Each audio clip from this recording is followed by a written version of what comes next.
こんにちは。今日はね、僕、やっと日本に帰ってきたので、そのことについてと、その僕の人生のアップデートみたいな感じで、ポッドキャストを撮っていこうと思います。あまり皆さん興味があるかどうかわかんないんですけど、もし興味があったら最後まで見てください。まず、その最初に、2週間前ぐらいですかね、日本に帰ってきました。ポッドキャストは、日本に帰る前にいくつか、予約投稿しておいたので、なので僕が帰ってきた後も、投稿され続けてたんですけど、2週間ぐらい前に帰ってきました。僕1年ぐらいヨーロッパに住んでたんですね。それは仕事の関係で、ヨーロッパに住まなければいけないって感じだったんですけど、ついにその契約が終わって今日本に帰ってきたという感じです。で、これポッドキャストで僕ヨーロッパに住んでますって言ったらどこに住んでるんですかみたいな質問してくれた人結構いたんですけど、僕そのコメントちょっと返信しなかったんですね。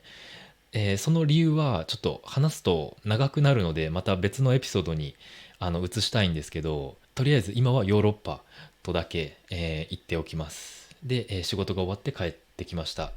その1年住んでたので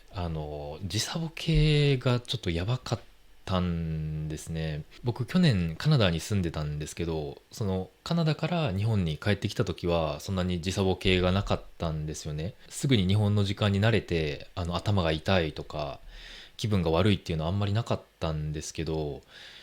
今回なぜかヨーロッパから日本に帰ってきたらもうめちゃくちゃ大変でした。で今もう2週間ぐらい経ってますけどまだちょっと体がいいコンディションじゃない感じがするんですよね。頭が痛くなったり突然気分が悪くなったり、その夜あまり寝られなかったりするんですね。なのでちょっと本当はもう少し早くこういう動画撮りたかったんですけど、その時差ボケの関係で、ちょっと難しかったですね。で、その飛行機、僕飛行機大嫌いなんですよ。旅行はまあ好きなんですけど、飛行機嫌いだからあまり旅行に行きたくないみたいな、そういうことよくあるんですけど、もちろんエコノミークラスだからちょっとリラックスできないっていうのもありますけど、それより、飛行機が、揺れる瞬間が本当に嫌なんですね。ジェットコースター乗ったことある人はわかると思うんですけど、そのジェットコースターが上に上がってその下がるときあるじゃないですか。落ちるとき、その感じがめっちゃ嫌いで、僕が日本に帰ってきた時って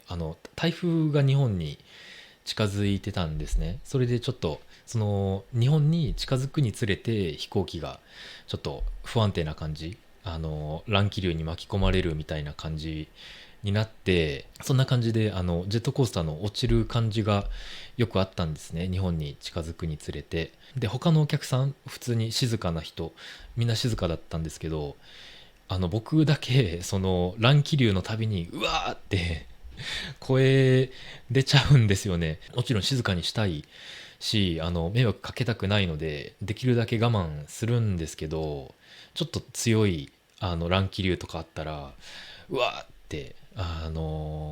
静かな飛行機の中で僕だけ叫ぶみたいなことが、3回ぐらい4回ぐらいあったかな。その度に他の人にいろいろ見られて恥ずかしかったんですけど、そんなことがあったんですけど、無事に帰ってこられました。でですね、これからポッドキャストをもっと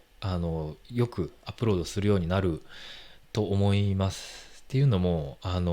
僕が住んでた町、ヨーロッパの街っていうのが結構大きい街で、前のポッドキャストでも言ったんですけど、あの僕その夜にいつもポッドキャスト撮ってたんですね。その昼だったら本当にうるさくて集中できないし、ノイズもいろいろ入るので、あんまり撮らないようにしてたんですけど、でその時は夜にポッドキャスト撮ってたんですけど、夜もなんかめっちゃうるさいバイクの集団とか、窓開けてその一番大きいボリュームでドレイクの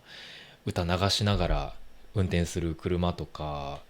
なんか本当に集中できないことがいろいろあって、僕が思ったよりアップロードできてなかったなって、これからちょっと増えると思います。で、関西弁ですね。2つ前ぐらいの動画で、関西弁ポッドキャストみたいな、撮ったんですよね。で、そのコメントで結構、いい評価が多かったので、これから、ちょくちょく少しずつ、関西弁のポッドキャストも増やしていこうかなって思います。っていうのも、僕、できるだけ自然に話してるし、友達と話す時もこんな感じなんですけど、でも本当に友達と話す時は僕関西弁なんですよね。なので、なんか、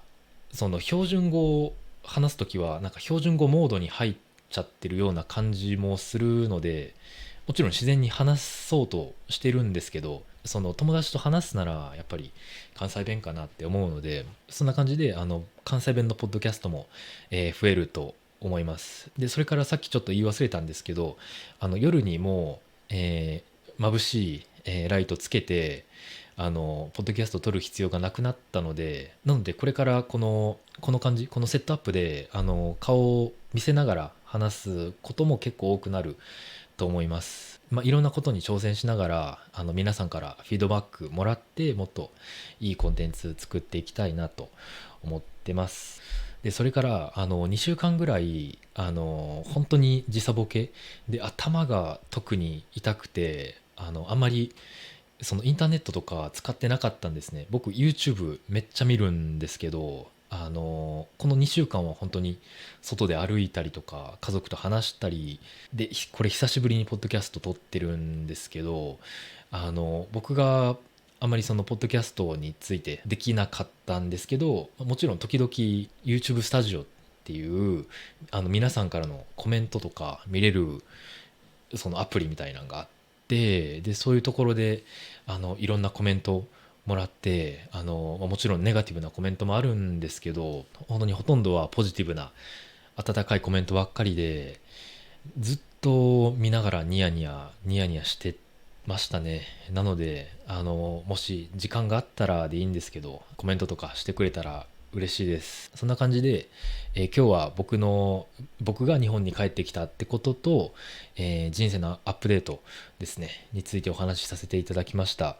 つまらなかったかもしれないんですけど、もしまだここで見てくれてる人がいたら本当にありがとうございます。それでは今日もここまで見てくれてありがとうございました。バイバイ。